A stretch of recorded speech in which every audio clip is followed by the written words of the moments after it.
Hey guys, and welcome to a brand new video here on FPL Now. Today we're going to be going over my team selection for Game Week 9 and the transfers that I'm thinking of making. So if you're excited for the video, drop a like down below, leave a comment, what are the plans for your Game Week 9 team, subscribe if you're brand new, and let's get into the video. So starting things off, just going to go over a quick recap on how I got on in Game Week 8. We did have that Monday night fixture, Forest versus Palace, a very nice 1-0 win for Forest. We're doing really well this season. It's very, very nice time to be a Forest fan. But of course, within that, Milenkovic did bring 6 points to the team, which were very much needed. Chris Wood also bringing, I think, 7 points as well. Matt Sells having an absolute ridiculous game. I think he came away with all the bonus as well. Had a really, really good fixture.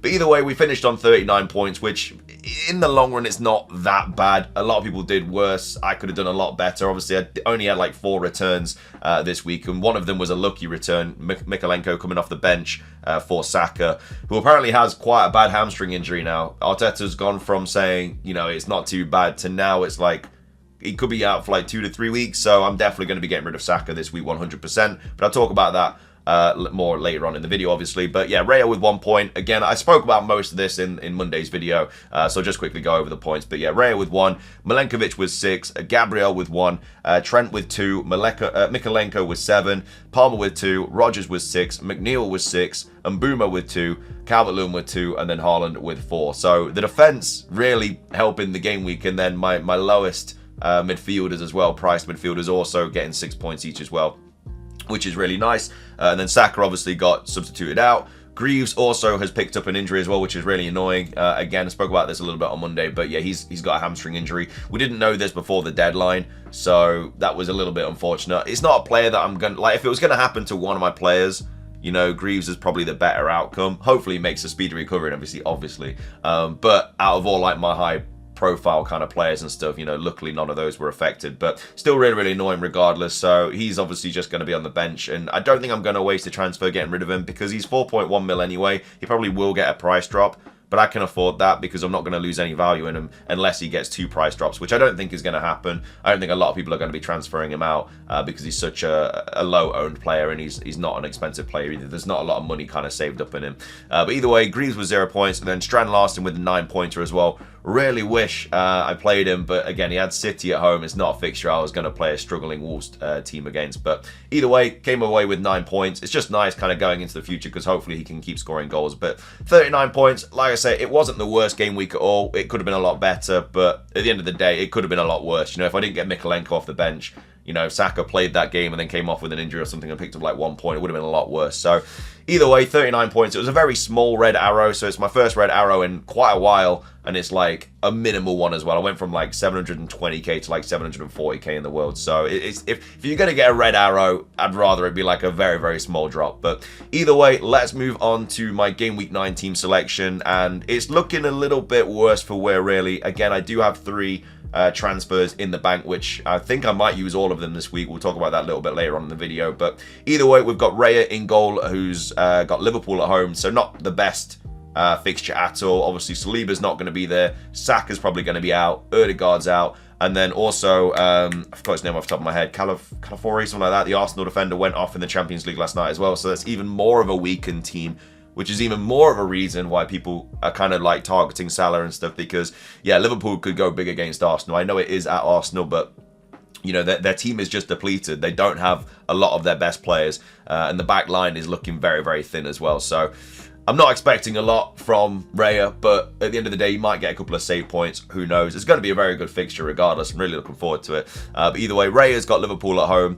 At the back, I've got Trent, who's got Arsenal away, Milenkovic, who's got Leicester away, and then Mykolenko, who's got Fulham at home. It is a Friday deadline this week. Forest do play Leicester, so I'm actually going to have a player in that Friday fixture. So hopefully Milenkovic can pick up a clean sheet there and a goal. You know, and if we do win that fixture, I think we go like 5th or something, which is absolutely ridiculous because Forest being at 5th is just not something I thought I'd ever see in the Premier League. But either way, yeah, the fixtures, like I say, they're a little bit all over the place, really. I mean, Arsenal away for Trent, as I say, usually is quite a bad fixture, but because of the lack of players that Arsenal have right now, it actually might not be that bad.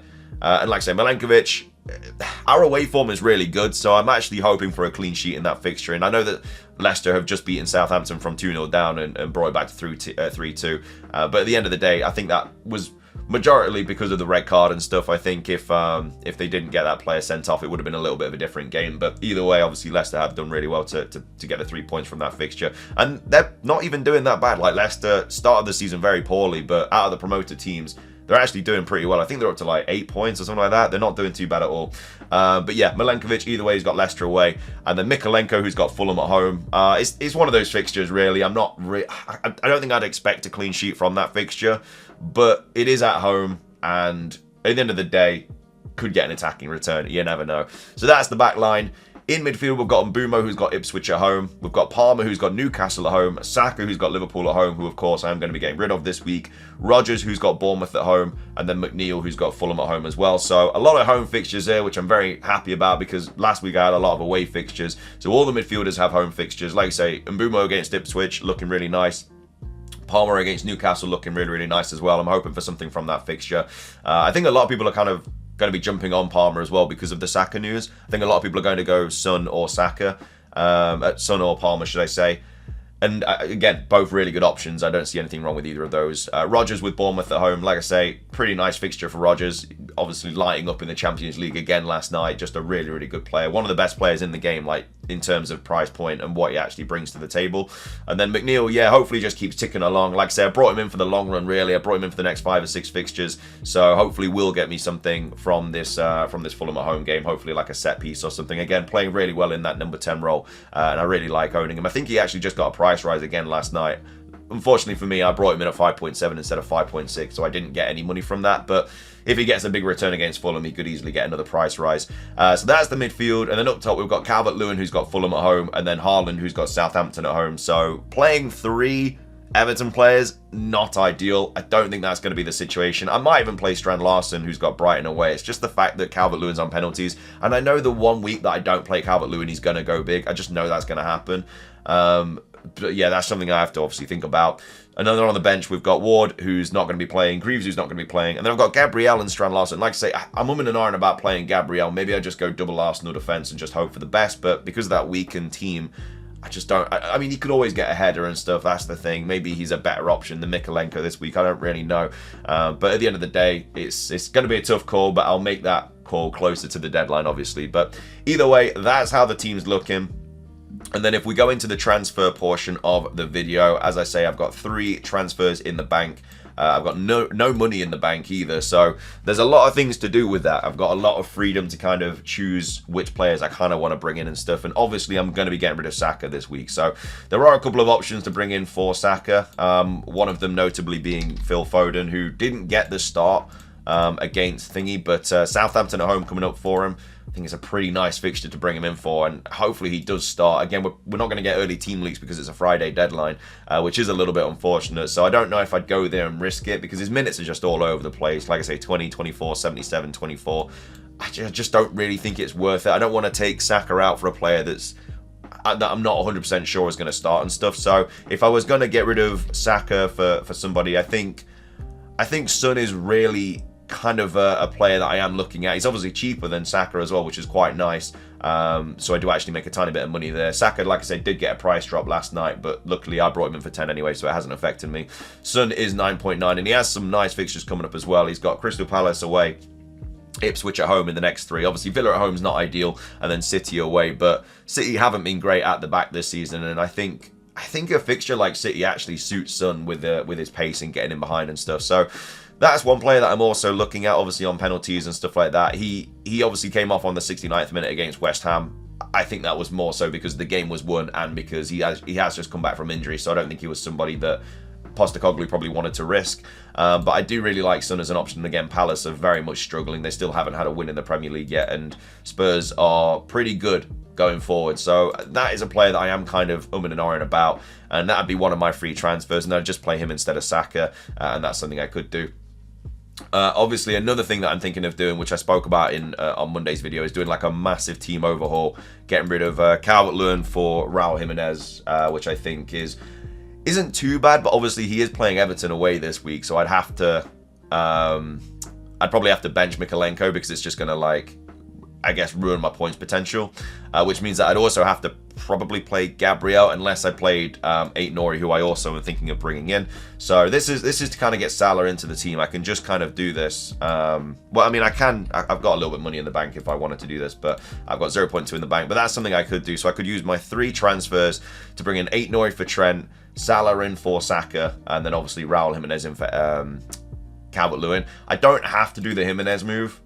Which again, I could just bring in Salah and Nori because I just have the money to do that. But I don't really want to make those moves until after the Champions League. And if there's going to be a price rise for Nori or Salah, then I will get priced out of that and I'll have to bring in Raul Jimenez for Calvert-Lewin, which again, I'm not bothered about at all. I think that's a fine transfer. Jimenez has been very, very good lately, and Calvert-Lewin has not been very good. I just know as soon as I take Calvert-Lewin out, he's going to pop off. I just know that's going to happen.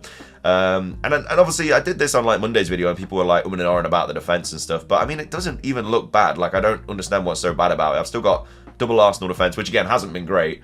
But it's not like it's a terrible defense at all. And then I've got Mikolenko, who's got really nice fixtures coming up. Nori, who's got really good fixtures. And then Forest, defender, who's, like I say, the 3rd best defence in the league. So I don't understand what's so bad about it. The only thing that I'm missing, really, is City defence, which, again, hasn't been great. They've not kept a clean sheet in a while, to be fair, since Chelsea. Since the first fixture of the season, they haven't kept a clean sheet. And, you know, people are saying that you need City defence. I don't understand why. Liverpool defence, obviously, is the kind of probably the problem with this team, which is fair enough. You know, Liverpool's defense has been really good, but at the end of the day, I don't think it's like a make or break, really. And the fixtures that they've got coming up, like I said, I don't think they'll keep a clean sheet against Arsenal. And then Brighton's obviously good, Villa's good, and then they've got Southampton. So it's one of those, really. I understand how good Trent is, but at the end of the day, I don't think he's a necessity. And this does allow me to bring Salah into the team as well, who I think is just, I don't know, I just really like having Salah, Haaland and Palmer. And like I say, the rest of the team is fine. You know, I don't see the problem with it at all, honestly. And like I say, everyone gets to play their own game, but I don't think the defense, like, I don't know, I don't really know how to explain it. I just don't think the defense are it's not a problem in my opinion. Obviously, Greaves is a bit of an issue, but he'll be back anyway. But I could always swap him to, you know, if I did get a free transfer where I just had to use it, I can always transfer him to the Brentford defender, which would be absolutely fine as well. But yeah, at the end of the day, I think I'm kind of toying more with this idea. If I didn't do this, what I would do is I would literally just bring in Son, I think, for Saka, and then, you know, just keep my free transfers. But at the end of the day, I don't want to just always have these free transfers in the bank. Obviously, it's really nice having them, but it's kind of hurting my team every week. Like, Son is just a much better option than Saka this week. You know, and again, much better, not much better than Salah, but Crystal Palace away is a much better fixture than Arsenal away, obviously, and that would allow me to keep Trent and stuff. It'd allow me to keep 2 free transfers. I'd save a little bit of money in the bank. So that's, I don't know, is either that or the completely tear my team apart and bring Salah, and that's the kind of thing that I'm toying with at the moment. But I don't know, either way, that's kind of what we're looking at. Obviously, we'll do the Friday deadline and we'll see what happens close to the time. Like I say, I might have other injuries and stuff in Champions League and European football that I kind of have to sort out. But as of right now, that's the sort of different kind of transfer plans that I've got. But if you enjoyed the video, drop a like, leave a comment, subscribe if you're brand new, ring the notification bell, and until next time, peace.